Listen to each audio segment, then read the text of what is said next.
El silencio de la mañana delata más que cualquier grito. Lo aprendí el día que cumplí 70 años, en una cocina que no se sentía mía. Eran las 5:30, y la única luz era el resplandor amarillento y solitario sobre el fregadero de acero inoxidable, un ojo vigilante en la penumbra. Afuera, el mundo aún estaba envuelto en el terciopelo azul oscuro que precede al amanecer, un momento de calma que ya no me pertenecía. Mis huesos crujieron en una sinfonía de protesta mientras mis pies descalzos tocaban las baldosas frías, un recordatorio constante de la cirugía de cadera que me había convertido en una invitada en la vida de mi propio hijo, una pieza de mobiliario antiguo en una casa de diseño moderno. En la cocina me moví con la eficiencia silenciosa de quien ha realizado la misma coreografía durante décadas. Mis manos, manchadas por la edad pero aún firmes, encontraron los recipientes por puro instinto. Saqué la harina, sintiendo su textura fina y polvorienta entre mis dedos. El azúcar moreno, con su aroma a melaza. La canela y la nuez moscada, cuyas fragancias eran un ancla, un viaje instantáneo a otras cocinas, a otras mañanas más felices, cuando el propósito de mis manos era alimentar la alegría y no simplemente combatir el vacío. Medí los ingredientes con la precisión de una contadora. Mi antigua profesión susurrando en cada movimiento, en cada taza nivelada con el borde de un cuchillo. Hoy hornearía el pastel de manzana y especias de la abuela, la receta que Mateo, mi hijo, pedía cada año desde que tenía altura suficiente para ver por encima de la encimera y robar trozos de manzana cruda. Mientras mis manos trabajaban, pelando las manzanas en una larga y perfecta espiral de piel roja, mi mente vagaba por el laberinto de las expectativas.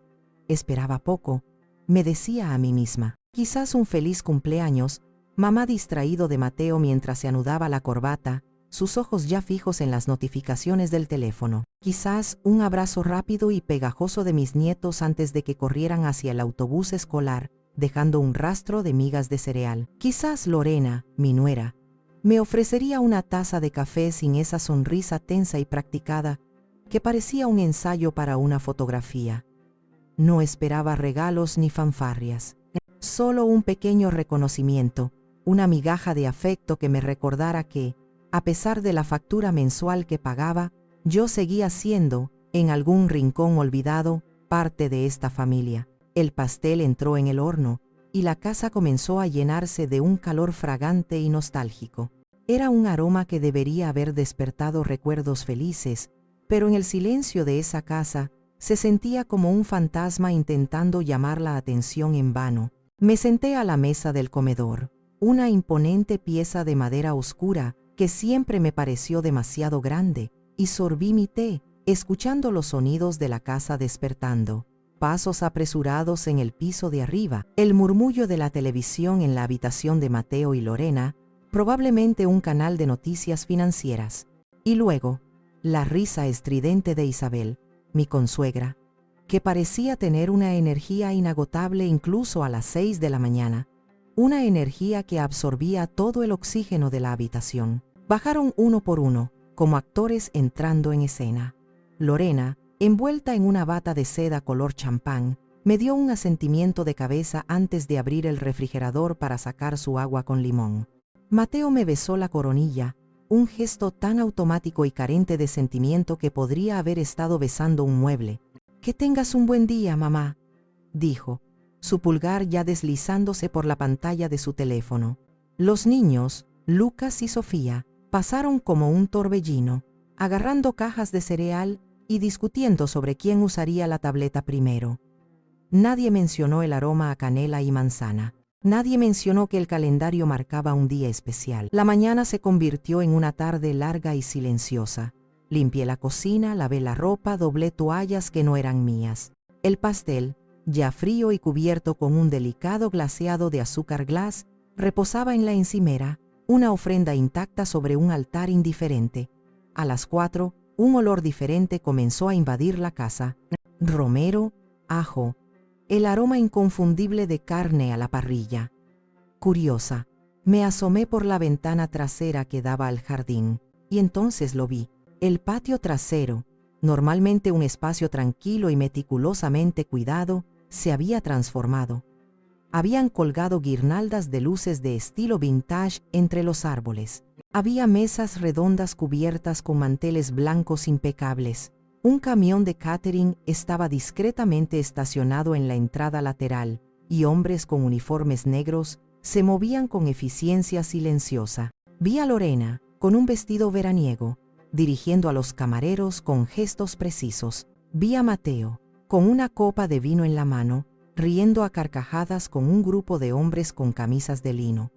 Y en el centro de todo, como un sol alrededor del cual giraban todos los planetas, estaba Isabel. Llevaba una túnica blanca y una corona de flores frescas en el pelo, y sostenía una copa de champán como si fuera un cetro. Un gran cartel colgaba de la pérgola, pintado con una caligrafía elegante. Feliz medio cumpleaños a la reina de la energía. Me quedé paralizada junto a la ventana, oculta por la cortina de lino. No era una fiesta familiar, era un evento, una producción, y yo no estaba en el elenco. El aire pareció volverse denso, difícil de respirar. No sentí la punzada familiar de la tristeza, ni siquiera la oleada caliente de la ira. Sentí algo mucho más frío, una claridad lúcida y cortante como un trozo de hielo formándose en mi corazón. La venda que había mantenido mis ojos cubiertos durante meses, tejida con excusas, están ocupados, están estresados, y esperanzas vanas, se deshizo en polvo. Lentamente, sin hacer ruido, me di la vuelta. Caminé hacia la encimera y tomé un cuchillo de postre. El filo cortó el pastel con una precisión limpia, un sonido nítido y solitario en el silencio de la cocina. Coloqué la rebanada en un plato de porcelana, tomé un tenedor y caminé hacia mi habitación. Me senté en el borde de la cama, con el plato en mi regazo. El murmullo de la fiesta flotaba desde el exterior, una banda sonora surrealista para mi epifanía. Di el primer bocado. El sabor de la canela y la manzana era el sabor de mi pasado, de mi amor, de mi sacrificio. Pero en ese momento, mientras comía sola en mi cumpleaños número 70, también supo a decisión. No era una víctima comiendo las sobras de su propia celebración. Era una estratega planeando su primer movimiento. Y con cada bocado, sentía cómo el poder, un poder que había olvidado que poseía, comenzaba a regresar a mí, calentando el hielo que se había formado en mi corazón. El pastel fue solo el catalizador, la gota final que hizo rebosar una copa que llevaba meses llenándose en silencio, gota a gota, con pequeñas humillaciones y grandes indiferencias. Mi llegada a esta casa no había sido una celebración, sino una rendición negociada.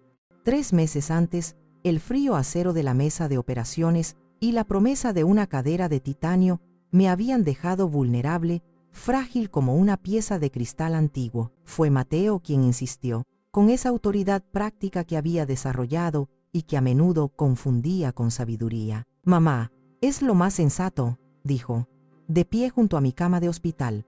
La luz fluorescente hacía que su rostro pareciera pálido y serio. «Te quedarás en la habitación de invitados, solo hasta que te sientas más firme y puedas valerte por ti misma de nuevo».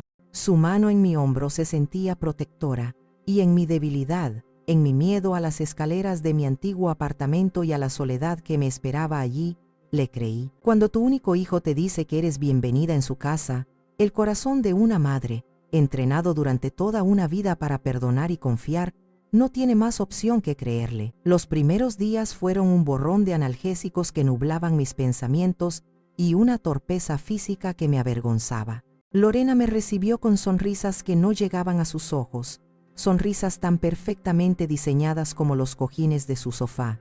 Me hizo un recorrido por la casa, no para que me sintiera cómoda, sino para establecer las reglas. Me enseñó que toallas eran solo para decoración y cuáles podía usar. Se aseguró de que mis medicamentos no desentonaran con la estética minimalista de la encimera de cuarzo, y me indicó un pequeño estante en la despensa para mis cosas. Pensé que solo necesitaba espacio, que mi presencia, con mi andador y mis horarios de medicación, era una interrupción en su rutina perfectamente calibrada, así que me esforcé por ser invisible. Aprendí a moverme por la casa como una sombra, mi bastón marcando un ritmo suave y apologético sobre el suelo de madera de ingeniería. Comía mis comidas en la cocina, para no molestar si ellos querían ver la televisión en el comedor. Lavaba mis platos inmediatamente, para que nunca encontraran un rastro de mi existencia en el fregadero. Me convertí en una maestra del arte de no existir. Una semana después de mi llegada, la ilusión de ser una invitada, aunque fuera una invisible, se hizo añicos. Estaba sentada a la mesa de la cocina, organizando mi pastillero semanal, una tarea mundana que me anclaba a la realidad de mi nueva dependencia. Mateo entró, no con una taza de té, sino con un papel doblado en la mano. Lo deslizó sobre la mesa de roble hasta que chocó suavemente con mi vaso de agua. Su movimiento fue casual, casi indiferente, como si me estuviera pasando la sal. «Hola, mamá. Solo una cosita. Hemos estado hablando y nos pareció lo más justo», dijo, evitando mi mirada, concentrándose en alisar una arruga inexistente de su camisa. Desdoblé el papel. La pulcritud de la escritura me golpeó primero. No era una nota escrita a mano, era una factura, impresa desde un ordenador, con el logo de la pequeña empresa de diseño de interiores de Lorena en la esquina superior. Detallaba los cargos con una eficiencia brutal. Renta de habitación y contribución a gastos comunes, agua, luz, internet. El monto estaba en negrita, como un puñetazo en el estómago. 25, 0 pesos. Debajo, en letra más pequeña, la daga final. A pagar el 1 de cada mes. Agradecemos su puntualidad. Levanté la vista, buscando sus ojos, pero Mateo estaba examinando una mancha inexistente en la pared. No se inmutó. El aire en la cocina se espesó, cargado de todo lo que no se decía, de todos los pañales que había cambiado, de todas las noches que había pasado en vela junto a su cama, de todos los sacrificios que había hecho y que, aparentemente, no tenían ningún valor monetario. Yo, que había manejado las finanzas de una empresa durante 40 años, que había hecho malabares con presupuestos para que a él nunca le faltara nada, ahora sostenía una factura por el privilegio de sanar bajo el techo de mi hijo. «Es solo para ayudar con los gastos, ¿sabes?», continuó, finalmente mirándome, pero sus ojos se desviaron hacia un punto por encima de mi cabeza. «La casa es cara.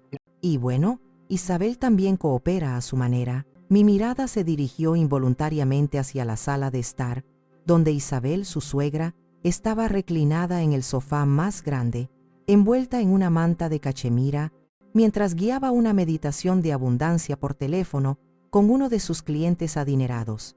Su cooperación consistía en usar la tarjeta de crédito de Mateo para comprar vitaminas orgánicas, redecorar el salón a su gusto y llenar la casa con el olor a incienso caro. Ella vivía allí gratis, una invitada permanente cuya única contribución era ofrecer consejos espirituales no solicitados y criticar mi forma de cocinar. No discutí, no grité. Una parte de mí, la parte que había sido entrenada durante toda una vida para mantener la paz a toda costa, para tragarme mi dolor y sonreír, simplemente asintió. «Claro, hijo. Entiendo. Es lo justo». Las palabras sabían a ceniza en mi boca. Esa noche, en la soledad de mi habitación de invitados, abrí la aplicación del banco en mi teléfono. La pantalla brillaba en la oscuridad, fría e impersonal. Busqué el nombre de Mateo en mis contactos guardados, introduje la cantidad y me detuve en la sección del concepto. Podría haber escrito préstamo o ayuda familiar. Podría haber intentado aferrarme a la ficción de que éramos una familia. En su lugar, con un pulso firme que me sorprendió, escribí: «Pago renta mes 1». Le di a enviar. La confirmación apareció instantáneamente, un recibo digital de mi amor devaluado. Apagué el teléfono y me quedé mirando la oscuridad. Afuera, las risas de Lorena e Isabel flotaban desde el patio. Habían abierto una botella de vino para celebrar algo. Yo no era parte de esa celebración. Era una inquilina, una transacción. Y en ese momento, supe que necesitaba un registro. No sabía para qué me estaba preparando, pero la contadora en mí, la mujer que siempre supo que los números no mienten, comenzó a construir un caso en silencio. Creé una nueva categoría en mis gastos personales, en mi hoja de cálculo mental. La llamé «Inversión en mi futura libertad». Y ese primer pago de 25, 0 pesos, fue el doloroso depósito inicial. El peso de esa primera transferencia bancaria Era mucho mayor que los 25 pesos que representaba. Pesaba lo mismo que un pequeño anillo de oro con un diamante modesto, el anillo que mi esposo, Ricardo, me había puesto en el dedo 30 años antes, prometiéndome un para siempre que la vida le había acortado.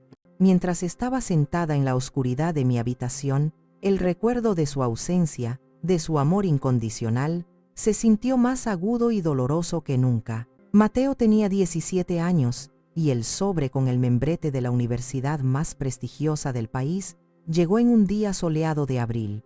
Recuerdo el grito de alegría que dio en el jardín, levantando la carta por encima de su cabeza como si fuera un trofeo.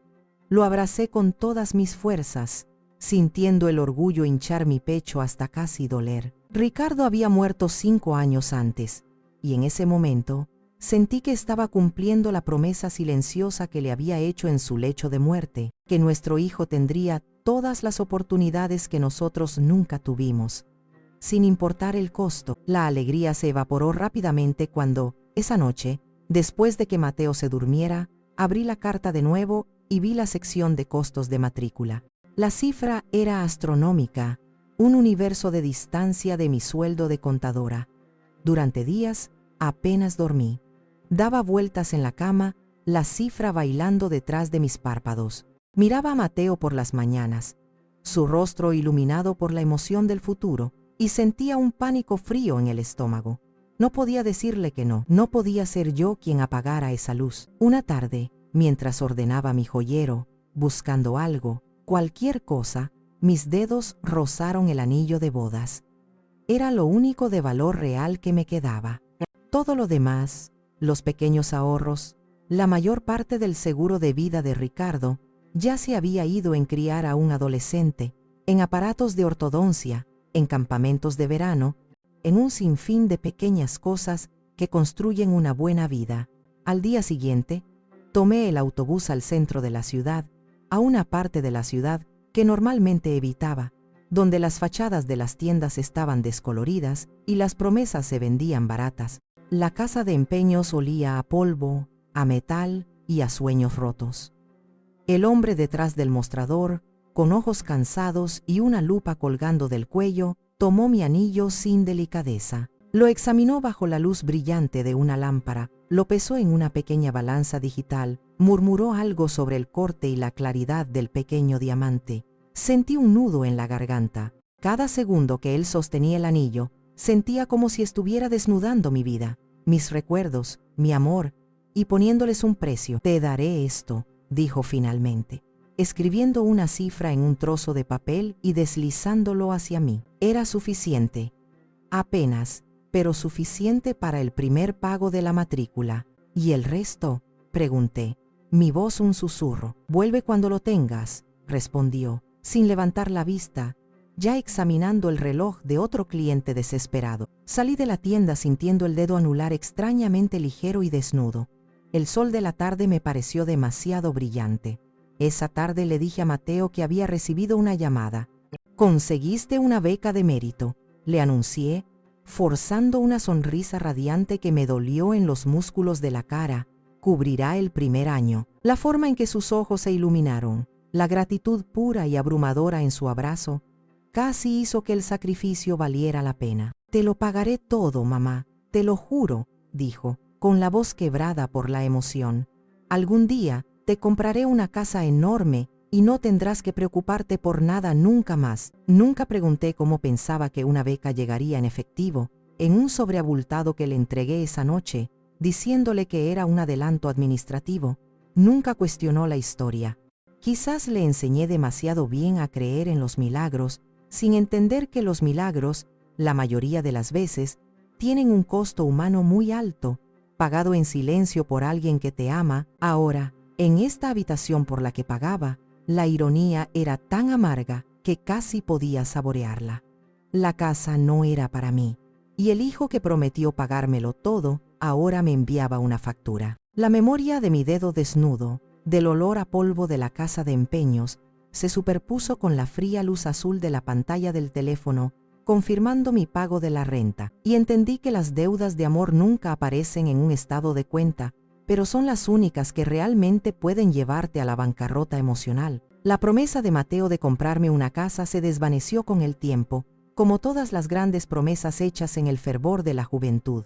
Se convirtió en una anécdota familiar, una historia tierna que él contaba en las cenas para demostrar qué buen hijo era.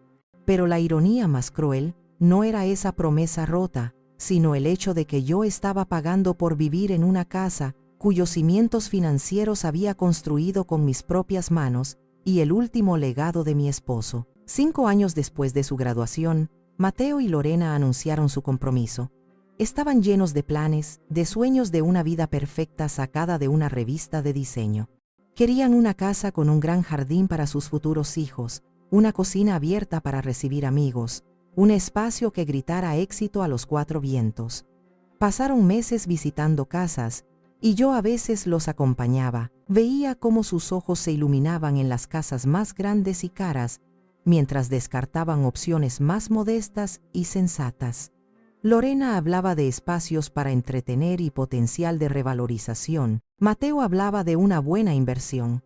Yo solo veía deudas enormes. Encontraron la casa perfecta en un barrio nuevo y prometedor. Uno de esos lugares donde todos los céspedes son idénticos y los vecinos compiten en silencio por tener el coche más nuevo. El único problema era el banco. Nuestro crédito aún no es lo suficientemente sólido, me explicó Mateo una noche, con un tono que intentaba ser casual pero que estaba teñido de frustración. Se sentaron frente a mí en mi pequeño apartamento, como si fueran una delegación oficial, y el enganche que piden es considerable. Lorena, sentada a su lado, asentía. Su expresión era una mezcla de decepción y expectación, una mirada que yo empezaba a reconocer como su forma de ejercer presión sin decir una palabra. Esa noche no dormí.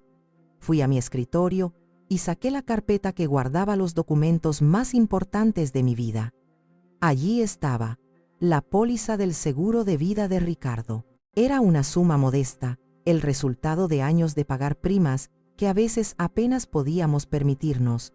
Ricardo siempre decía que era su última forma de cuidarme. Había guardado ese dinero como un tesoro sagrado, un colchón de seguridad para mi vejez, para mis emergencias, para el día en que mis manos ya no pudieran trabajar. Miré la foto de Ricardo en mi mesita de noche. Su sonrisa tranquila parecía decirme qué hacer.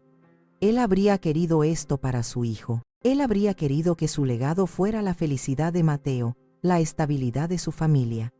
O eso me dije a mí misma para justificar lo que estaba a punto de hacer. Al día siguiente, liquidé la póliza.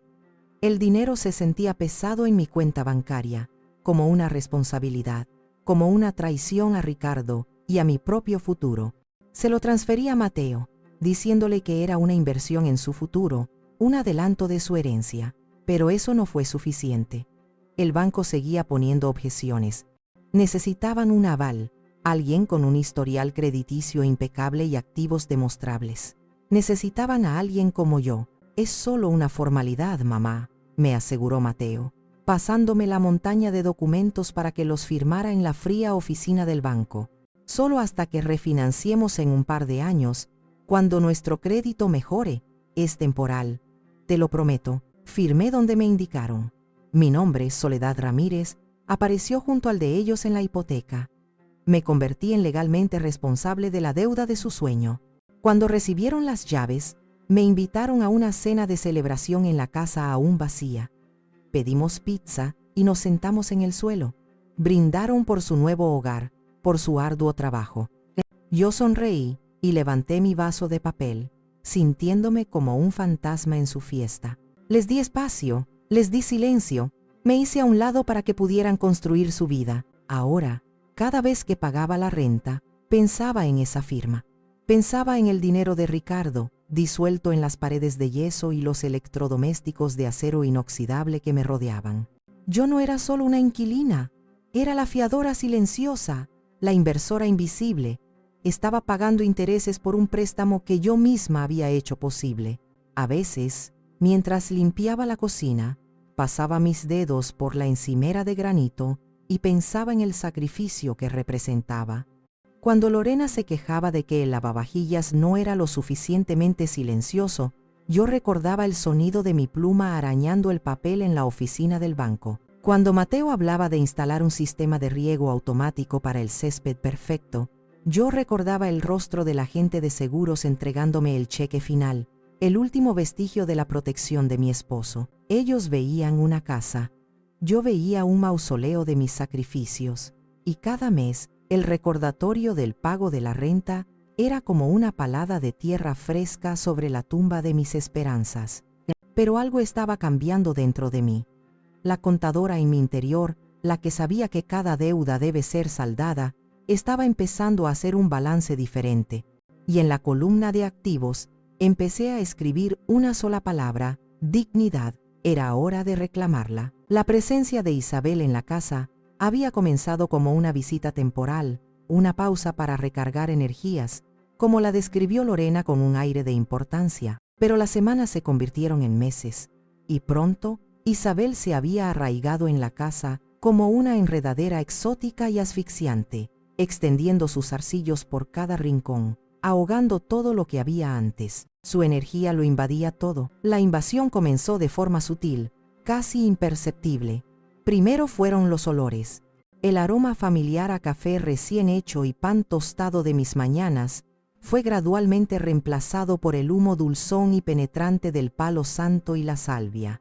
Es para limpiar las vibraciones negativas. Soledad, me explicaba con una sonrisa condescendiente, mientras agitaba una rama humeante por el pasillo como un sacerdote exorcizando demonios, deteniéndose un poco más de tiempo frente a la puerta de mi habitación. Luego vinieron los sonidos. El suave murmullo de la radio de noticias que yo solía escuchar mientras cocinaba fue ahogado por una cacofonía de cantos gregorianos, cuencos tibetanos y grabaciones de sonidos de la naturaleza que sonaban a todo volumen desde el altavoz inteligente de la sala. La frecuencia del sonido afecta nuestros chakras, querida. Necesitamos mantener una vibración alta en el hogar, declaraba, antes de sumergirse en una meditación que curiosamente siempre parecía terminar con una larga y sonora siesta en el sofá. Pronto, la invasión se volvió visual, un ataque directo a mis recuerdos. Mis cosas, los pequeños objetos que contaban la historia de mi vida, comenzaron a desaparecer. Un día, el juego de tazas de té de porcelana que mi madre me había regalado para mi boda ya no estaba en la vitrina del comedor. Cuando pregunté, con un nudo de ansiedad en el estómago, Lorena me respondió con indiferencia mientras revisaba su teléfono. «Oh, mamá las guardó». Dijo que su diseño floral interrumpía el flujo del chi. Compró unas nuevas, minimalistas. Las encontré días después en una caja polvorienta en el garaje, junto a la comida del perro y las viejas herramientas de Ricardo. Cada taza parecía mirarme con una expresión de traición. Las fotos familiares en la repisa de la chimenea fueron las siguientes en caer. La foto de Mateo de bebé, la de nuestra primera casa, la de mis padres. Todas fueron reemplazadas por frases motivacionales enmarcadas en caligrafía elegante.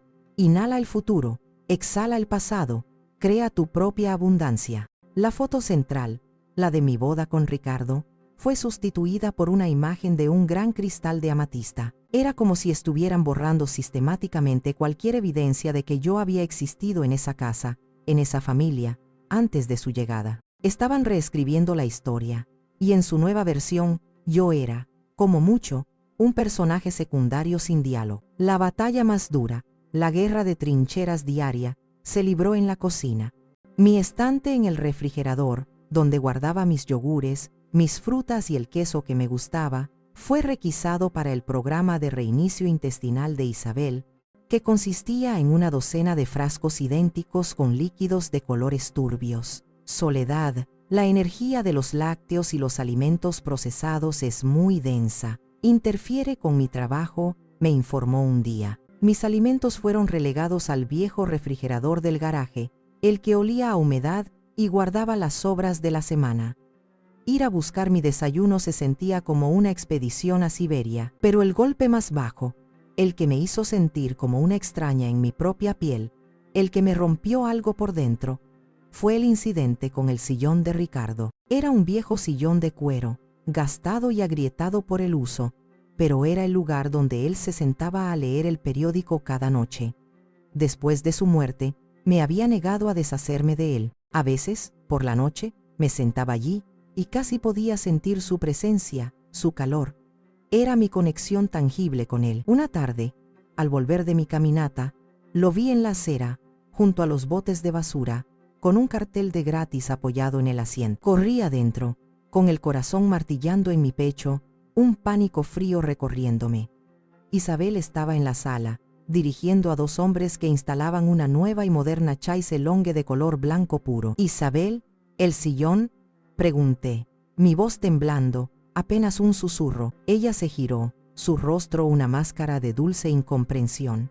«Ah, sí, Soledad, esa cosa vieja». Estaba acumulando una energía de estancamiento terrible. Era un ancla al pasado. Necesitamos espacio para que la nueva energía fluya, ¿no crees? Este nuevo sofá tiene líneas mucho más limpias. No respondí. Salí y me quedé mirando el sillón. Vi a un vecino detener su auto, mirarlo con interés y seguir de largo. Era un objeto sin valor para el mundo, pero para mí era todo. Me senté en el bordillo de la acera de enfrente, oculta por un arbusto, y esperé hasta que un camión de la basura dobló la esquina. Vi cómo los brazos mecánicos lo levantaban y lo arrojaban al interior, aplastando 40 años de recuerdos en su prensa hidráulica con un gemido metálico. Esa noche no lloré. El dolor era demasiado profundo para las lágrimas. Era un frío que se instaló en mis huesos. Un frío que me dijo que ya no estaba luchando por mi espacio en la casa. Estaba luchando por mi existencia, y en esa lucha, todas las armas eran válidas. Parte 6. El retiro de las diosas. Incidente central. Muktieu, Tam Cham Tu. La culminación de la toma de control de Isabel, su coronación no oficial como la matriarca de la casa, llegó en forma de un folleto brillante que apareció una mañana pegado en el refrigerador con un imán en forma de Buda. Retiro de fin de semana. Despierta a tu diosa interior, proclamaba en letras doradas sobre un fondo de una nebulosa púrpura. Debajo, una foto de Isabel, con los ojos cerrados y una expresión de éxtasis, rodeada de velas y cristales. El retiro prometía sanación cuántica, alineación de chakras y manifestación matriarcal, y la dirección, impresa en letra pequeña, era la de esta casa. «¿No es maravilloso, mamá?», dijo Lorena esa mañana, sus ojos brillando con un entusiasmo casi febril. «Mi madre va a transformar nuestra casa en un santuario de energía femenina por todo un fin de semana. Vendrán clientas muy importantes, mujeres influyentes. Es una oportunidad increíble para ella». Mateo asintió, como siempre lo hacía, con la mirada fija en su tostada de aguacate. «Será bueno para el negocio de Isabel». Y nos pidieron que mantuviéramos un perfil bajo. Ya sabes, para no interrumpirla. Vibra. Perfil bajo era un eufemismo. Lo que realmente querían decir, y lo que entendí perfectamente, era que yo debía desaparecer. En los días previos al evento, la casa se convirtió en un caos de preparativos. Llegaron cajas y más cajas de una empresa de mensajería, como si nos preparáramos para una invasión. Eran esterillas de yoga de corcho ecológico, cojines de meditación rellenos de trigo sarraceno, mantas de alpaca tejidas a mano y una cantidad absurda de aceites esenciales con nombres como abundancia angelical y perdón kármico. El comedor fue completamente vaciado para crear un espacio sagrado de movimiento. La mesa de roble donde apenas compartíamos comidas fue arrastrada al garaje. Mi canasta de tejido, mi única compañera en las largas tardes, fue desterrada también porque, según Isabel, la lana muerta bloquea los canales creativos y atrae entidades de baja vibración. La mañana del retiro encontré una nota pegada en la puerta de mi habitación. «Por favor, no entrar. Zona de sanación privada. Gracias por respetar el espacio sagrado». La caligrafía, llena de florituras, era inconfundiblemente la de Isabel. Me quedé mirando la nota, sintiendo una ira helada recorrer mis venas. Mi habitación, el único espacio que me quedaba, el territorio por el que pagaba 25 pesos al mes, ahora también estaba siendo invadida, declarada zona prohibida para mí. Me encerré. Desde mi ventana veía llegar a las diosas. mujeres de mediana edad con ropa de yoga de diseñador, conduciendo autos de lujo que aparcaban sin cuidado en la calle. Se saludaban con abrazos exagerados y hablaban en voz alta sobre sus viajes de autodescubrimiento en Bali y sus desintoxicaciones de jugos. El zumbido de los cuencos tibetanos y los cánticos monótonos comenzaron a filtrarse a través de las paredes, una banda sonora opresiva para mi reclusión forzada. A la hora del almuerzo, el olor a comida vegetariana gourmet, algo con quinoa y cúrcuma, llenó la casa. Escuché las risas, el tintineo de las copas de vino. Aparentemente, el vino no tenía una vibración baja. Nadie llamó a mi puerta, nadie me ofreció un plato. Abrí una lata de sopa de tomate en el pequeño microondas que había insistido en tener en mi baño para emergencias y comí de pie, mirando la pared de azulejos. El contraste entre mi sopa enlatada y su festín orgánico era una metáfora perfecta de mi lugar en esa casa. Esa tarde, la necesidad de ir al baño se hizo imperiosa. Esperé a escuchar que estaban en una meditación profunda en el jardín y me aventuré a salir, moviéndome como una ladrona en mi propia casa. Al pasar por el pasillo, escuché la voz de Isabel. Provenía del estudio de Mateo. La puerta estaba entreabierta. No estaba meditando, estaba hablando por teléfono, y su tono no era el de una gurú serena. Era bajo, urgente y lleno de pánico. No puedo pagar este mes, susurró con ferocidad. Te digo que no tengo el dinero, dame 2 semanas. Después de este retiro te juro que tendré un flujo de caja positivo. Sí, lo sé. Por favor, Marco, no me hagas esto. Solo 2 semanas más. Me detuve en seco, oculta en la sombra del pasillo, mi corazón latiendo con fuerza. El velo se rasgó por completo. Isabel no era una matriarca abundante, era una farsante, una mujer endeudada hasta el cuello, desesperada, que estaba usando a mi hijo y mi casa como sus salvavidas, vendiendo humo a mujeres ricas para pagar sus propias deudas. La revelación no me trajo satisfacción, sino una determinación gélida. Ya no se trataba solo de mi dignidad, se trataba de proteger a mi hijo de una parásita, incluso si él no era capaz de verlo. Volví a mi habitación y cerré la puerta con llave.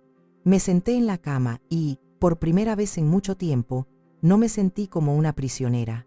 Me sentí como una estratega en su cuartel general, observando al enemigo a través de un punto débil que acababa de descubrir. El retiro de las diosas no era mi prisión, era su talón de Aquiles. Y yo acababa de encontrar la flecha. La revelación de la desesperación financiera de Isabel fue como una inyección de adrenalina en mi sistema. La niebla de la resignación que me había envuelto durante meses comenzó a disiparse, reemplazada por la claridad de un propósito. Por primera vez, veía un camino a seguir, una estrategia. Sin embargo, con ese propósito también llegó una oleada de dudas, frías y paralizantes. La venganza es un plato que se sirve frío, dicen, pero el pensamiento de prepararlo me helaba el corazón. Esa noche, incapaz de dormir por el zumbido de los mantras que se filtraban por el suelo y la agitación de mis propios pensamientos, me levanté y caminé de puntillas por el pasillo oscuro. La puerta de la habitación de mis nietos, Lucas y Sofía, estaba entreabierta. Una línea de luz de la lámpara de noche se derramaba en el pasillo.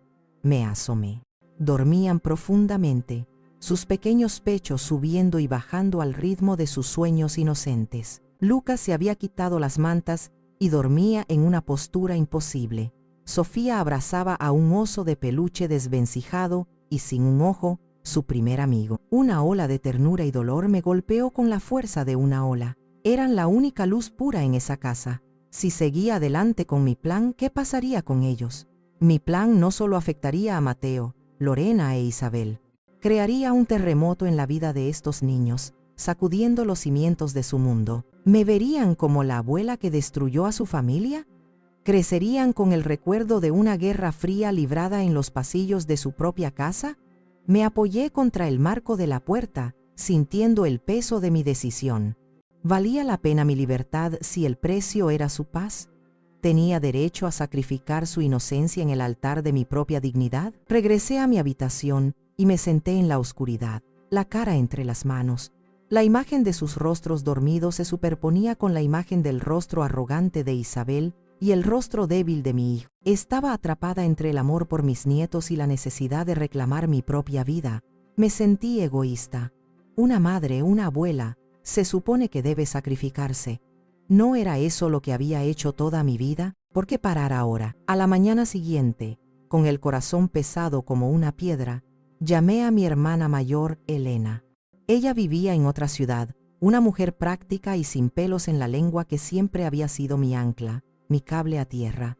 Le conté todo, mi voz un susurro para que nadie me oyera. Le hablé de la factura, del sillón, del retiro, de la llamada telefónica de Isabel, y le hablé de mi duda, de mi miedo por los niños. Hubo un largo silencio al otro lado de la línea. Podía oír su respiración, lenta y mesurada. Cuando Elena finalmente habló, su voz no era compasiva, era dura como el acero. ¿Y qué esperaba Soledad? Espetó. Te has pasado la vida entera poniendo a todo el mundo por delante de ti. Has sido un felpudo y ahora te sorprendes de que te pisen. Dejaste que te pisotearan. Y ahora te sorprendes de que te duelan los pies.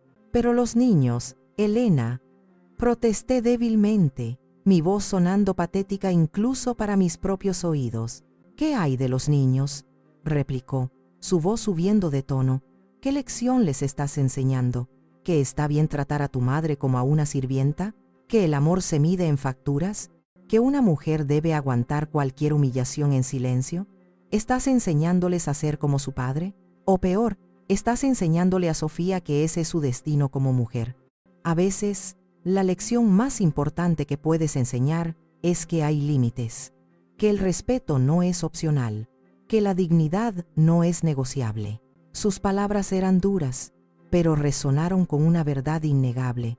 Continuó, su voz ablandándose un poco, pero sin perder su filo. Tu esposo, que en paz descanse, trabajó toda su vida para que tuvieras seguridad, para que fueras respetada. ¿Crees que él querría verte así, escondida en tu propia habitación como una criminal, comiendo sopa de lata mientras una charlatana se da un festín en su casa? No estás destruyendo una familia, Soledad. Esa familia ya está rota. Estás podando las ramas muertas para que el árbol pueda volver a crecer sano. Y si no puede, entonces es mejor que te salves a ti misma antes de que te arrastre con él. Colgué el teléfono, sus palabras resonando en el silencio. Tenía razón. Mi sacrificio silencioso no era una virtud, era una lección de sumisión.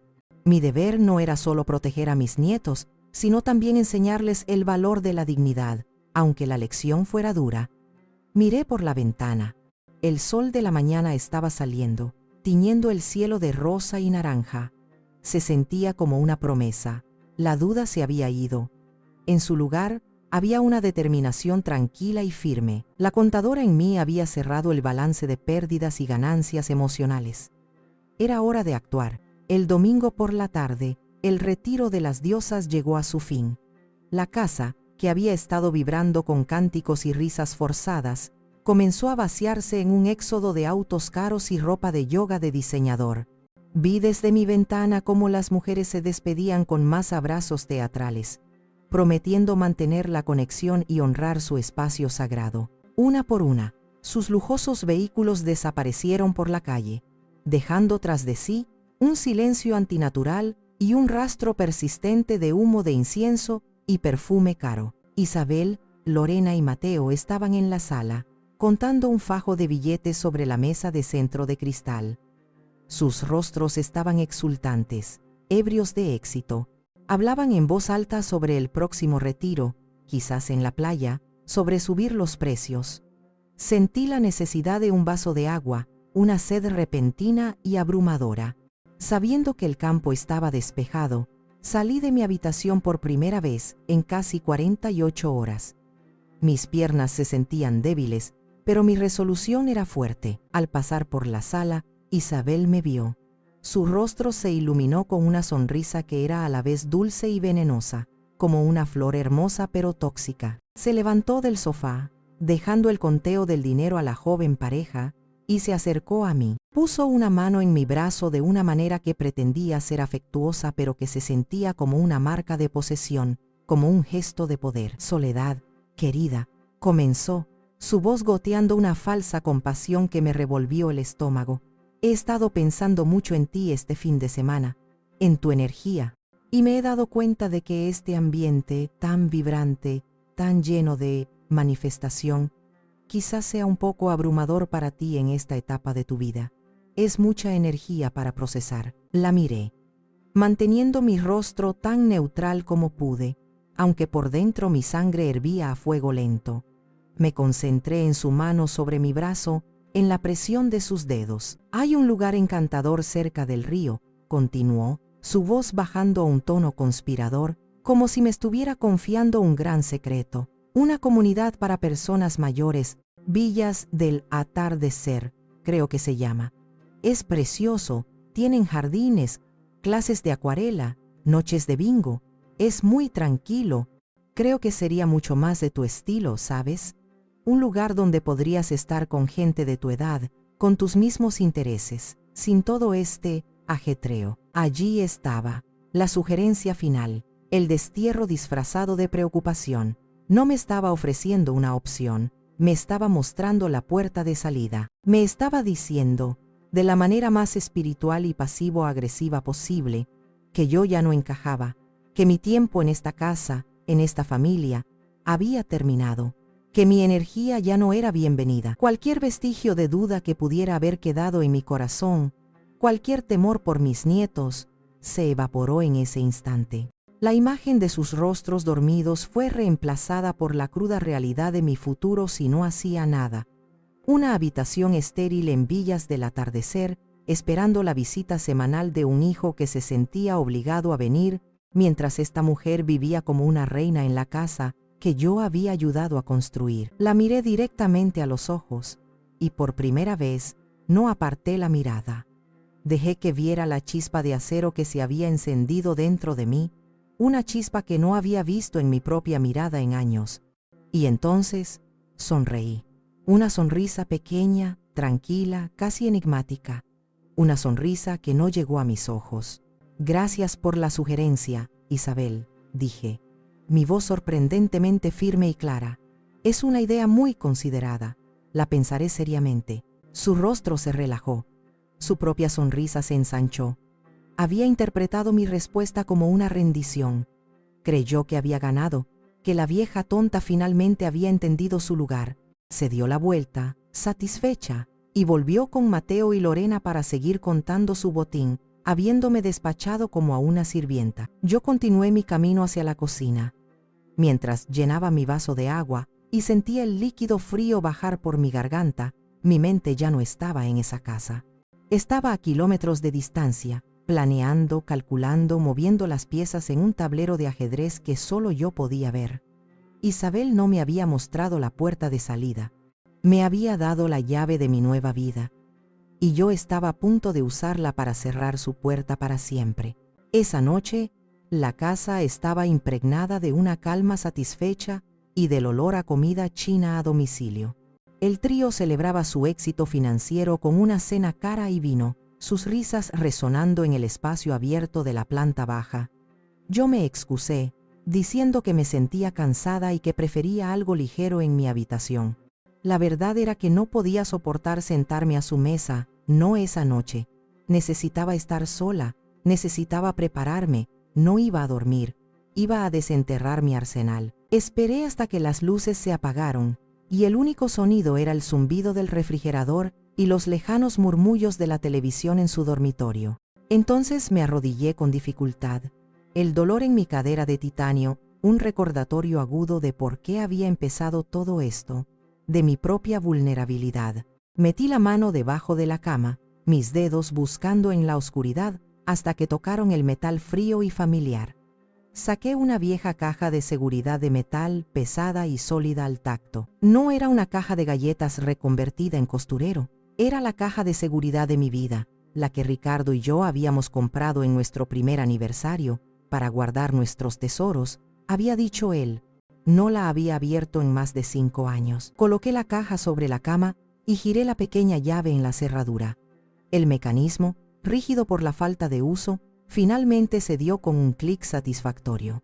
Levanté la tapa. El olor a papel viejo, a tinta seca y a recuerdos guardados llenó la habitación. Dentro no había fotos descoloridas ni cartas de amor. Había documentos, carpetas de cartón, cuidadosamente etiquetadas con la letra precisa y elegante de Ricardo, bonos del Estado, acciones Telefónica, fondos de inversión, Banco Central. Ricardo había sido un hombre callado y prudente. Mientras yo manejaba el presupuesto diario, luchando con las facturas y los gastos escolares, él, en silencio, había estado construyendo un futuro para nosotros. Pequeñas inversiones aquí y allá, compradas con el dinero de horas extras que nunca mencionó, con bonos de Navidad que decía haber gastado en tonterías para el coche. Nunca habíamos sido ricos, pero habíamos sido previsores. Después de su muerte, abrumada por el dolor y la burocracia, simplemente guardé la caja, pensando que eran papeles viejos, complicaciones que no tenía la fuerza para enfrentar. Nunca los había examinado a fondo. Ahora, bajo la luz de la pequeña lámpara de mi mesita de noche, los saqué uno por uno. Mis manos, al principio temblorosas, se volvieron firmes a medida que mi mente de contadora, dormida durante tanto tiempo, se activaba. Extendí los certificados sobre la colcha, creando un mosaico de mi futuro inesperado. Comencé a sumar las cifras, primero con lápiz y papel, luego con la calculadora de mi teléfono, verificando cada número 2 veces. Los bonos habían madurado, acumulando intereses silenciosos. Las acciones, compradas por una miseria, se habían multiplicado en valor de una manera que parecía casi mágica. Los fondos de inversión habían crecido de manera constante y silenciosa, como un árbol en un bosque olvidado. La cifra final que apareció en la pantalla de la calculadora me dejó sin aliento. Me quité las gafas, limpié los cristales y volví a mirar. No era un error. No era una fortuna para cambiar el mundo, pero era una fortuna para cambiar el mío. Era suficiente. Suficiente para no tener que depender de nadie nunca más. Suficiente para comprar mi propia paz, mi propia casa, mi propia vida. Suficiente para ejecutar mi plan con una audacia que nunca hubiera soñado poseer. Y entonces, en el fondo de la caja, debajo de la última carpeta, encontré algo más. Un sobre delgado de papel perjurado con mi nombre, Soledad, escrito con la caligrafía inconfundible de Ricardo. Mi corazón dio un vuelco. Dentro no había un documento financiero, sino una sola hoja de papel, doblada en 4. Era una nota escrita a mano. Para mi Soledad, comenzaba. Si estás leyendo esto, significa que yo ya no estoy allí para cuidarte. Y probablemente estés enfrentando algo difícil. Siempre supe que lo harías. He pasado mi vida amando tu fuerza, incluso cuando tú no la veías, escondida bajo tu bondad. Este dinero no es un regalo, es una herramienta, es el fruto de nuestro trabajo juntos. Es para que nunca tengas que depender de la bondad de otros, para que siempre tengas tus propias alas. Vuela alto, mi amor. Siempre estaré observando, orgulloso, las lágrimas que no había derramado por la humillación, por la ira, por el dolor, finalmente llegaron. Lloré en silencio, con sollozos que sacudían todo mi cuerpo, abrazando la nota contra mi pecho. Lloré por el hombre que me había amado tan profundamente, que me conocía mejor que yo misma. Lloré por la seguridad que me había legado, por mi propia ceguera al no haberlo visto antes. No era solo dinero, era permiso, era amor incondicional, era el poder de reescribir mi propio final. Sequé mis lágrimas y coloqué la nota de Ricardo sobre la pila de documentos. Ya no eran solo papeles, eran mi ejército, y la nota de mi esposo era mi estandarte. La duda había sido reemplazada por una certeza absoluta, una fuerza que emanaba no de la venganza, sino del amor y el respeto propio. La caja de Pandora no había liberado los males del mundo, sino mi propia liberación. Y con mis alas recién descubiertas, estaba lista para volar. A la mañana siguiente, me desperté antes del amanecer, mucho antes de que la casa comenzara su ruidosa rutina. La decisión tomada la noche anterior no se había desvanecido con el sueño. Al contrario, se había solidificado, convirtiéndose en una calma y fría determinación. Me vestí con un cuidado que no había tenido en meses, eligiendo un traje sastre de lino color crema que no había usado desde mi jubilación. Era mi armadura. Al mirarme en el espejo, no vi a la anciana frágil que se movía por la casa pidiendo disculpas. Vi a Soledad Ramírez, contadora, viuda y ahora arquitecta de su propio futuro. Mi primera llamada fue al señor Vargas, el viejo abogado de la familia y amigo de Ricardo. Marqué su número personal, sabiendo que a las 6 de la mañana estaría despierto, leyendo el periódico. Su voz, al principio somnolienta y cascarrabias, se volvió nítida y profesional en cuanto me identifiqué. Señor Vargas, buenos días. Soy Soledad Ramírez, viuda de Ricardo, dije, mi voz firme y clara. Necesito su ayuda para liquidar una serie de inversiones que Ricardo dejó a mi nombre. Requiero la máxima discreción y celeridad. Hubo una pausa. Podía imaginarlo al otro lado de la línea, ajustándose las gafas, su mente aguda ya trabajando. Soledad, qué sorpresa. Por supuesto, ¿está todo bien? No he sabido de ti en años. Todo está a punto de estarlo, gracias, respondí, cortando cualquier intento de conversación personal que pudiera llevar a preguntas incómodas. Le enviaré los documentos por mensajero esta misma mañana. Necesito que los fondos estén disponibles lo antes posible. Entendido. Cuenta con ello, Soledad. Ricardo siempre fue un hombre previsor, dijo, y en su tono escuché un respeto que me fortaleció. Mi segunda llamada fue a Teresa, una vieja amiga de mis días en el municipio. Teresa, después de jubilarse del departamento de urbanismo, se había reinventado como una de las agentes inmobiliarias más exitosas y discretas de la región. Era una mujer de acción, una fuerza de la naturaleza. Tere, soy Sole, dije, permitiéndome un tono más cálido. Sole, milagro. Pensé que te habían secuestrado los extraterrestres, gritó su voz alegre a través del teléfono. ¿Cómo estás? Ese hijo tuyo te está tratando como a una reina. La ironía casi me hizo reír. Necesito un favor, Tere, uno grande, y necesito que sea un secreto absoluto, ni una palabra a nadie, dije, yendo directamente al grano. Necesito una casa, pequeña, manejable, con un pequeño jardín donde pueda plantar tomates, y la necesito ya. Teresa guardó silencio por un momento, procesando la urgencia y la seriedad en mi voz. Ella era lo suficientemente inteligente como para no hacer preguntas personales. Entendido. Secreto de confesión. Déjame ver qué tengo. El mercado está complicado, pero a veces surgen oportunidades. Te llamo en un rato. Mientras esperaba, me moví con una precisión militar. Fotografié cada documento de la caja de metal con mi teléfono, subí las copias a una nube segura protegida con contraseña, y luego preparé el paquete para el señor Vargas, asegurándome de que estuviera perfectamente sellado. Justo cuando estaba llamando al servicio de mensajería, mi teléfono sonó. Era Teresa. Su eficiencia era legendaria. Sole, no me lo vas a creer, dijo, su voz excitada. Es el destino, o la suerte, o lo que sea en lo que creas. Tengo una casita perfecta en el pueblo de al lado. Un encanto, de las de antes, con un porche de madera. La venta se acaba de caer en el último minuto porque el comprador no consiguió la financiación. Los dueños son una pareja de ancianos que se mudan a vivir con su hija a otra provincia y necesitan venderla en efectivo y rápido. Están dispuestos a bajar el precio si el cierre es inmediato. Mi corazón dio un vuelco. Era demasiado perfecto para ser una coincidencia. Era el universo, o quizás Ricardo desde algún lugar, conspirando a mi favor. La quiero, dije, sin siquiera haberla visto. La imagen que Teresa pintó en mi mente era suficiente. Diles que tienen una compradora. Pago de contado. Y diles que mi única condición es que el trato se cierre en menos de 2 semanas. Y Teresa, nadie, absolutamente nadie, puede saber que soy yo hasta el último momento. Considéralo hecho, amiga, respondió Teresa. Su voz ahora la de una profesional eficiente y letal. Te enviaré los detalles. Prepárate para moverte rápido. Esto será una operación relámpago. Colgué el teléfono y miré por la ventana.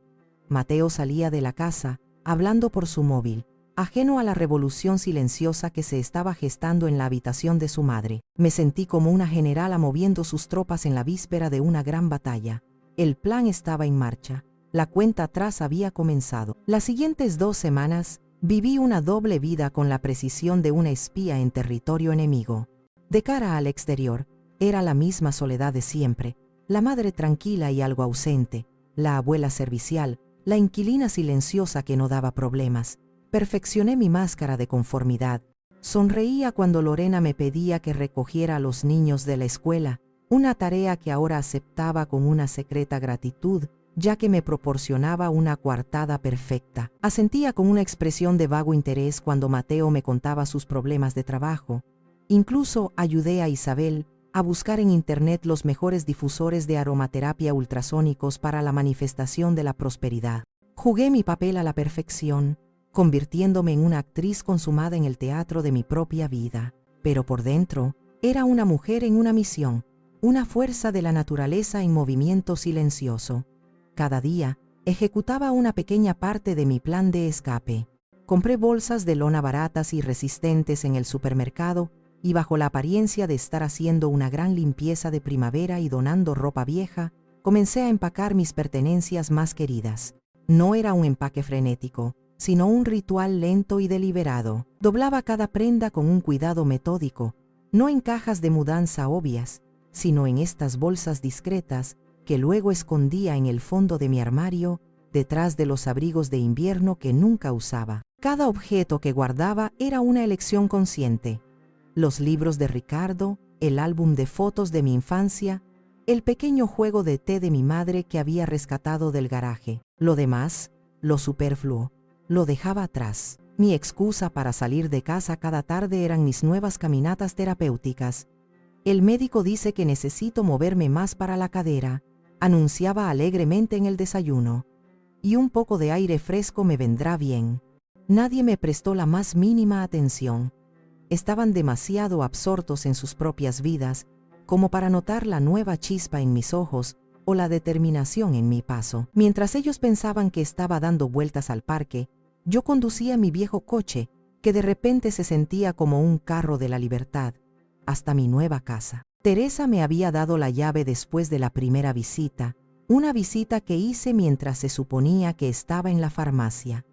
La casa era aún más perfecta de lo que había imaginado. Pequeña, sí, pero llena de luz, con el olor a madera vieja y a promesas. Tenía un porche de madera que crujía bajo mis pies y un pequeño jardín descuidado que ya estaba visualizando lleno de plantas de albahaca, tomates y lavanda. Cada tarde, llevaba 1 o 2 de las bolsas de lona, desempacaba en silencio, en un ritual inverso al de mi llegada a la casa de Mateo. Colocaba mis libros en las estanterías empotradas, mi ropa en los cajones de la cómoda de madera, las fotos de mis seres queridos en las repisas. Limpiaba el polvo de los años de abandono, abría las ventanas para que corriera el aire. Estaba literalmente construyendo mi nueva vida mientras la antigua seguía en pie, ignorante de su inminente demolición. El día que firmé los papeles finales en la notaría con Teresa, fue el día más aterrador y emocionante de mi vida. Sentí un temblor en las manos mientras sostenía la pluma. Al estampar mi nombre completo, Soledad Ramírez, en la escritura, sentí como si estuviera firmando mi propia declaración de independencia. «Felicidades, propietaria», me susurró Teresa, dándome un abrazo que me supo a victoria. Esa noche, dormí por primera vez en mi nueva cama, aunque solo fuera por un par de horas, en un sueño profundo y sin sueños, antes de volver a casa, antes del amanecer para jugar mi papel una última vez. La noche antes de mi partida definitiva, decidí dejar un último gesto, una última ofrenda. Horneé galletas de avena y arándanos, las favoritas de mis nietos. El aroma llenó la cocina, un aroma familiar y reconfortante que contrastaba con la tormenta que se avecinaba. Las dejé en un plato en la encimera, cubiertas con un paño de cocina limpio. Al lado, dejé una nota simple, escrita en mi letra más clara: «Disfruten la abundancia». Era mi pequeña ironía, un guiño final a la jerga vacía de Isabel. Esa noche apenas dormí. Repasé mi lista de verificación mental una y otra vez. A las 4 de la mañana, me levanté. Mi habitación estaba casi vacía, pero ordenada, impersonal como la habitación de un hotel. Hice la cama con una precisión impecable. Pasé la aspiradora, Vacié la papelera. No quería dejar rastro, ninguna excusa para que dijeran que me había ido de manera desordenada o resentida. Mi acto final fue en la cocina. Sobre la encimera de granito, en el mismo lugar donde Mateo había deslizado la primera factura, dejé mi llave. La coloqué con cuidado, el metal haciendo un pequeño clic contra la piedra. Al lado dejé un sobre. Dentro no había una carta de despedida llena de reproches. Solo la última factura de la renta que me habían emitido, con 2 palabras escritas por mí en el pie de página, con tinta roja. Pagado por completo. Abrí la puerta principal justo cuando el cielo comenzaba a teñirse de un gris pálido. Mis últimas bolsas ya estaban en el maletero. Cerré la puerta detrás de mí, sin hacer ruido. El sonido del cerrojo encajando en su lugar fue el punto final de un capítulo de mi vida. Mientras me alejaba por la calle silenciosa, no miré atrás por el espejo retrovisor, no sentí tristeza ni arrepentimiento, solo el pulso firme y constante de la libertad latiendo en mis venas. Los primeros 3 días en mi nueva casa fueron un bálsamo para mi alma herida, un largo y lento exhalar después de haber contenido la respiración durante meses. El silencio no era vacío, sino lleno de paz. Era un silencio que podía llenar con mis propios pensamientos, con la música suave de la radio o con el simple sonido de la tetera silbando. El sol entraba por las ventanas, sin pedir permiso, dibujando cuadrados de luz en el suelo de madera. Bebí mi té en el porche, envuelta en una manta, y vi al mundo despertar a mi propio ritmo, no al de los demás. Apagué mi teléfono. Fue el primer y más simple acto de rebelión, y se sintió increíblemente liberador. Corté el cordón umbilical digital que me ataba a sus demandas, a su indiferencia, a su mundo. No quería sus preguntas, su falsa preocupación, su pánico. Quería silencio, y por primera vez en mi vida adulta me lo concedí sin sentirme culpable. Al 4.º día, supe que era hora.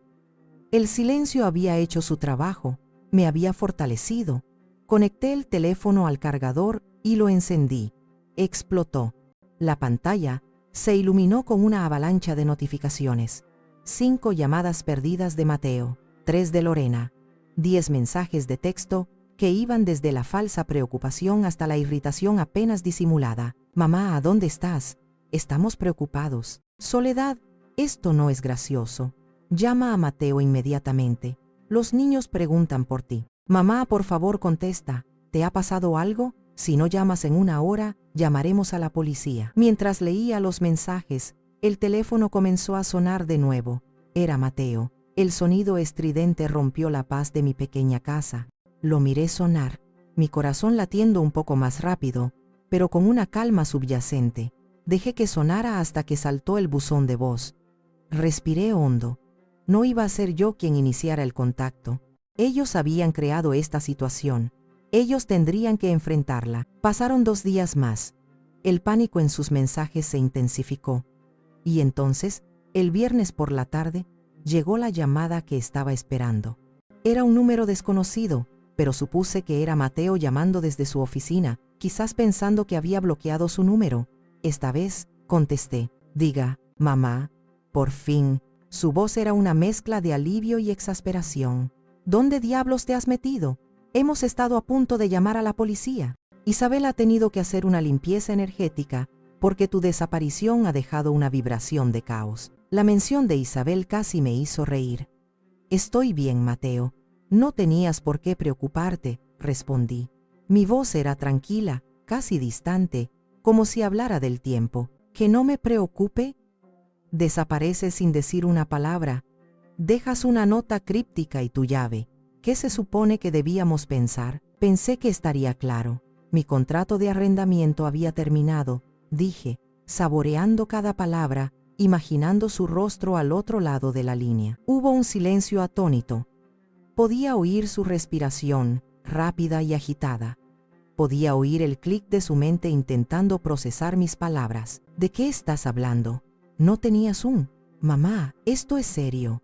Ha pasado algo, algo grave. Su tono cambió, perdiendo la ira y adquiriendo un filo de pánico real. ¿A qué te refieres, Mateo?, pregunté, aunque ya sabía la respuesta.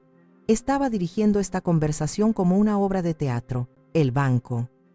El banco ha llamado esta mañana. Estábamos en medio del proceso de refinanciación de la hipoteca para conseguir un tipo de interés más bajo, pero la solicitud ha sido denegada.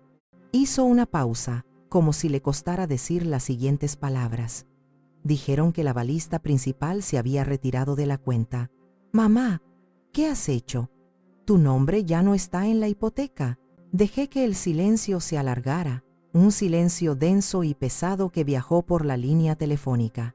Disfruté de su creciente pánico, no por crueldad, sino porque era la validación de mi poder. No he hecho nada que no te dijera que haría, Mateo, respondí finalmente, mi voz fría y precisa como el bisturí de un cirujano. Cuando firmé esos papeles hace años, me prometiste que era temporal, que era solo hasta que vuestro crédito mejorara.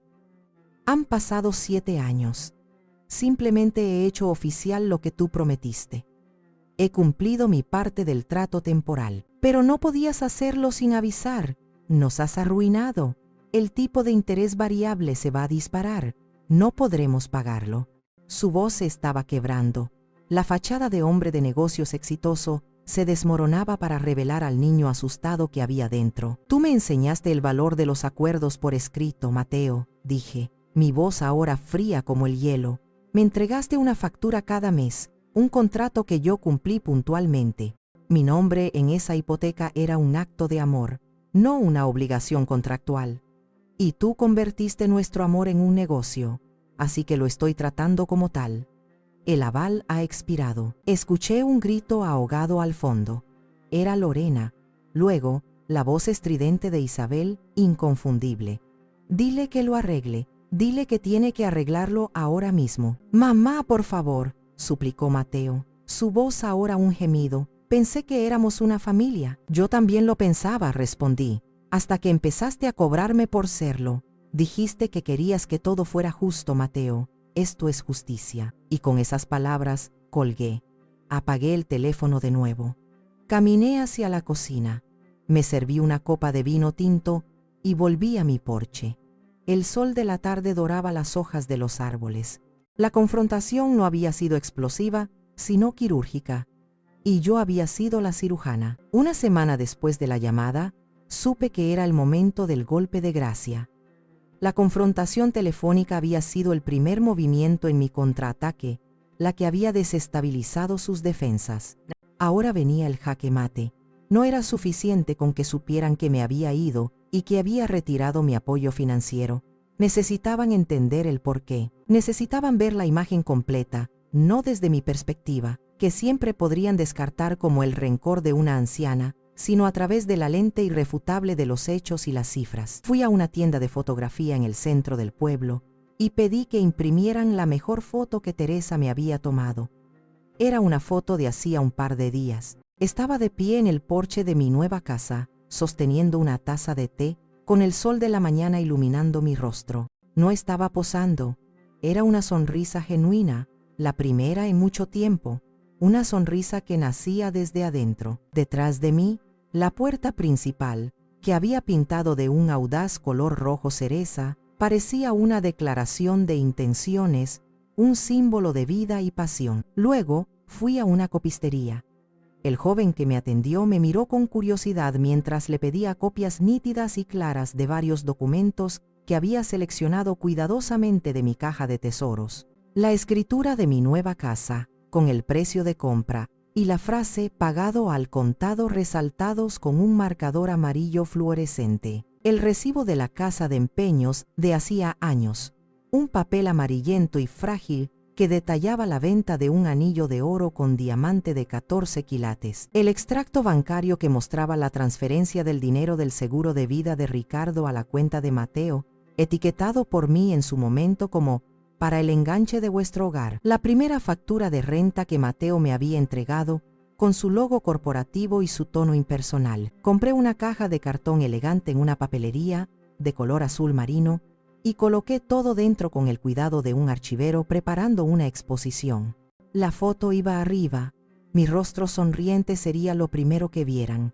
Debajo, los documentos, ordenados cronológicamente, contando una historia silenciosa de sacrificio y traición. Y encima de todo, dejé mi propia factura final. Usé una plantilla de factura que encontré en internet, una casi idéntica a la que ellos usaban. En el encabezado puse mi nombre.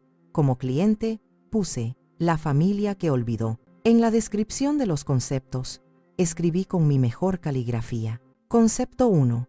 Una vida de sacrificios, amor incondicional y apoyo constante.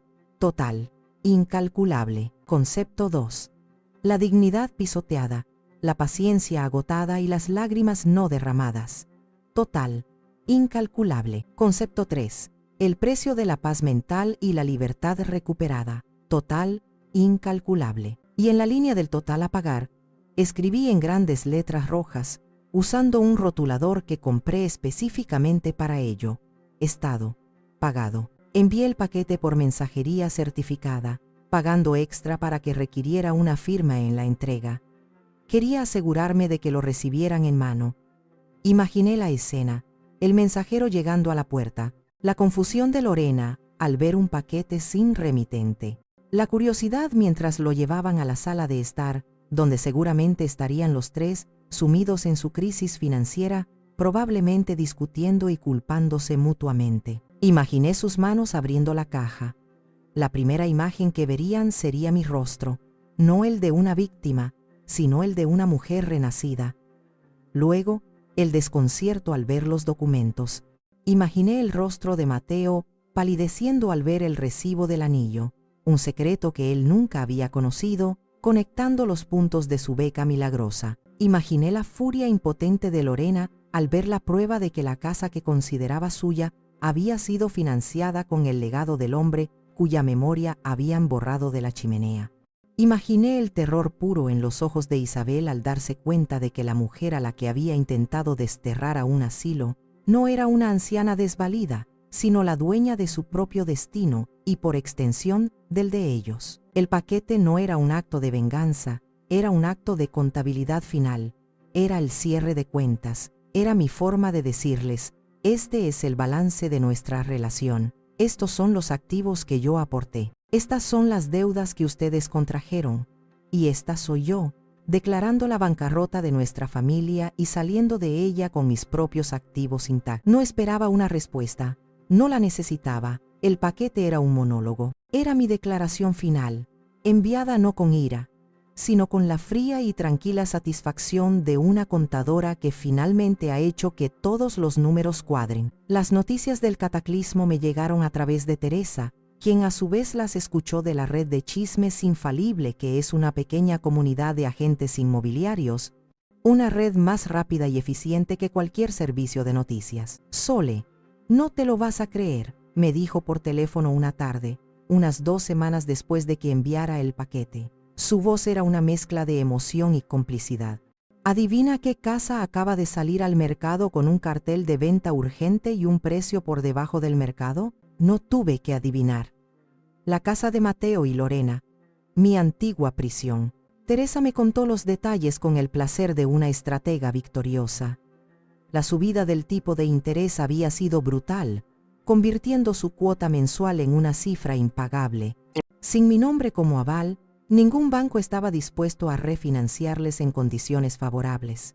Se habían visto atrapados en una trampa financiera que ellos mismos habían construido. Vender era su única opción para evitar la ejecución hipotecaria, una mancha en su historial crediticio que habría destrozado su imagen de éxito. Y por lo que he oído, continuó Teresa, bajando la voz como si me contara un secreto de estado, la gurú se ha esfumado. Parece que en cuanto el barco empezó a hacer aguas, la capitana espiritual fue la primera en saltar a un bote salvavidas. Un agente de otra oficina la vio sacando cajas a toda prisa la semana pasada. Imaginé a Isabel, empacando sus cristales, sus túnicas de lino y sus frases motivacionales, desapareciendo de sus vidas tan rápido como había aparecido, en busca de un nuevo anfitrión del que alimentarse. Su lealtad era tan profunda como la cuenta bancaria de mi hijo, y ahora que estaba vacía, ella se había ido. El golpe final, la confirmación de la demolición total, me lo dio mi hermana Elena en nuestra llamada semanal. Hablé con la prima segunda de la vecina de al lado de Mateo. Comenzó, una fuente de información tan fiable como la Agencia de Noticias Nacional. Dice que la casa está vacía. Mateo y los niños se han mudado a un pequeño apartamento de alquiler en el centro, de 2 habitaciones, y Lorena se ha ido a vivir con sus padres. Parece que la cosa va en serio. El divorcio era la consecuencia lógica. Su matrimonio, al parecer, estaba construido sobre los mismos cimientos inestables que su casa, la apariencia, el éxito material, la presión de Isabel.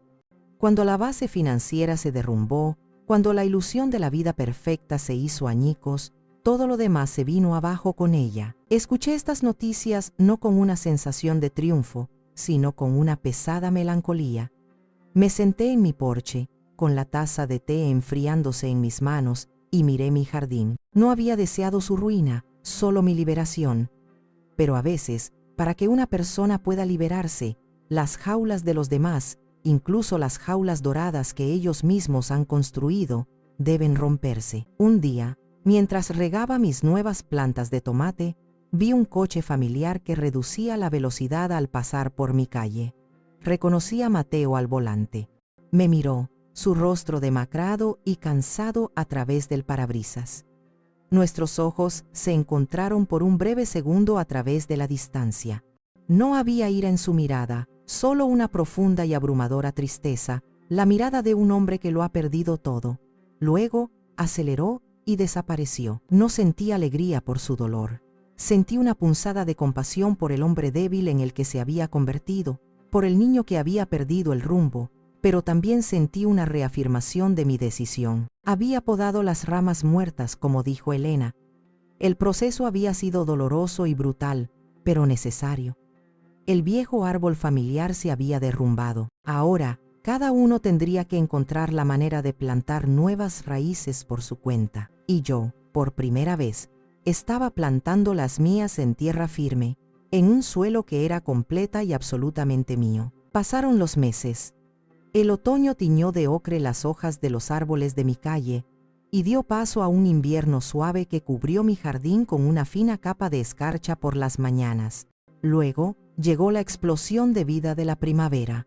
Mi pequeña casa se convirtió en mi santuario, en el capullo donde la mujer que yo era estaba renaciendo.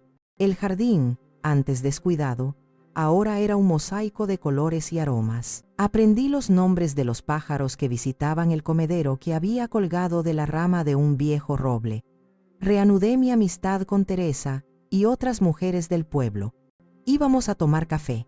Nos apuntamos a un club de lectura, donde discutíamos apasionadamente sobre novelas y sobre la vida. Redescubrí las pequeñas alegrías que había olvidado, los placeres simples que había sacrificado en el altar de la maternidad y el deber, leer un libro entero en una tarde sin interrupciones, cocinar solo porque me apetecía el olor a ajo y albahaca, escuchar el silencio y no sentirlo como soledad, sino como paz. La mujer que se había sentido invisible durante tanto tiempo estaba empezando a recordar quién era. Encontré la foto de mi juventud, la de la chica con sueños en los ojos, y la coloqué en mi mesita de noche. Cada mañana la saludaba. «Estamos de vuelta», le decía en silencio, y sentía que ella me sonreía desde el pasado. Un sábado por la tarde, estaba en el porche, con las manos cubiertas de tierra, trasplantando unas petunias, cuando un coche se detuvo frente a mi casa. Era el coche de Mateo, un modelo más modesto que el anterior. Mi primer instinto fue meterme dentro, cerrar la puerta, protegerme. El corazón me dio un vuelco. Pero la mujer de la foto no se habría escondido. Así que me quedé quieta, erguida, con las manos sucias como testimonio de mi nueva vida, y esperé. Mateo bajó del coche. Estaba solo, más delgado, con ojeras bajo los ojos, pero había algo diferente en su postura. La arrogancia se había ido, reemplazada por una fragilidad, una humildad que no le había visto desde que era un niño. Caminó lentamente por el sendero de mi jardín, como si pisara un terreno sagrado, y se detuvo al pie de los escalones del porche. No se atrevió a subir. «Hola, mamá», dijo. Su voz era apenas un susurro, ronca por la emoción o la falta de uso. «Hola, Mateo», respondí. Mi tono era neutral, ni cálido ni frío. Simplemente, era. Nos quedamos en silencio por un largo momento que pareció una eternidad. Él miraba sus zapatos, gastados en la punta. Yo esperaba. Sabía que este momento llegaría. Y sabía que las primeras palabras, las importantes, debían ser suyas. ¿Tu jardín está bonito?, dijo torpemente, buscando algo que decir. Gracias. Me mantiene ocupada. Otro silencio. Finalmente levantó la vista y vi que sus ojos estaban llenos de lágrimas. Lo he perdido todo, mamá, dijo, su voz quebrándose. La casa, mi negocio está pasando por dificultades. Lorena y yo nos estamos divorciando. Se llevó a los niños con ella a casa de sus padres. Asentí lentamente, sin mostrar sorpresa. Lo sé, he sido un idiota, continuó, las lágrimas ahora rodando por sus mejillas sin que él hiciera ningún esfuerzo por ocultarlas. Un idiota arrogante, débil y ciego. Dejé que Isabel y Lorena me manipularan. Dejé que me convirtieran en alguien que no reconozco, alguien que le cobra la renta a su propia madre. La última frase fue un sollozo ahogado, lleno de autodesprecio. Cuando recibí ese paquete, cuando vi el recibo del anillo. Mamá, yo no lo sabía. Te juro que no lo sabía. Creí tu historia sobre la beca. Fui un estúpido por creerla. Lo sé, Mateo. Por eso lo envié. Necesitaba saber la verdad, toda la verdad. Se pasó las manos por la cara, intentando recomponerse. He estado yendo a terapia, intentando entender cómo pude tratarte así. Después de todo lo que hiciste por mí, no hay excusa. No la hay. Y no estoy aquí para pedirte que arregles nada, ni para pedirte dinero, solo estoy aquí para decir que lo siento. Lo siento de verdad, mamá, por todo. Miré a mi hijo, al hombre que estaba de pie ante mí, despojado de todas sus defensas. Vi al niño que había criado, al joven que había prometido comprarme una casa, y vi el dolor genuino de su arrepentimiento. Me levanté, me limpié las manos en el delantal y bajé los escalones hasta quedar frente a él. Puse mi mano en su mejilla, áspera por la barba de varios días. El perdón no se pide, Mateo, le dije suavemente, mi voz llena de una calma que no sabía que poseía. Se gana, y no me lo tienes que ganar a mí, tienes que ganártelo a ti mismo. Empieza por perdonarte por el hombre en el que te dejaste convertir. Y luego, empieza a construir al hombre que quieres ser, por ti y por tus hijos. Él asintió, incapaz de hablar, sus sollozos sacudiéndolo. Lo abracé. Fue un abrazo breve, no de absolución total, sino de posibilidad. Un reconocimiento de que el lazo entre una madre y un hijo, aunque se estire y se dañe, rara vez se rompe por completo. Necesito tiempo, Mateo, le dije al separarnos. Y tú también. Se secó las lágrimas y asintió de nuevo. Lo entiendo. ¿Puedo llamar de vez en cuando para saber cómo estás? ¿Puedes llamar?, respondí. Lo vi volver a su coche y marcharse. No cerré la puerta, pero tampoco lo invité a entrar. Volví a mi mecedora en el porche y recogí mi libro. El sol comenzaba a ponerse, tiñendo el cielo de colores imposibles. Por primera vez en años, el silencio no se sentía como soledad, sino como paz. El precio de la comodidad en mi propia casa, ahora, era invaluable. Y finalmente, después de un largo y doloroso viaje, yo estaba en casa.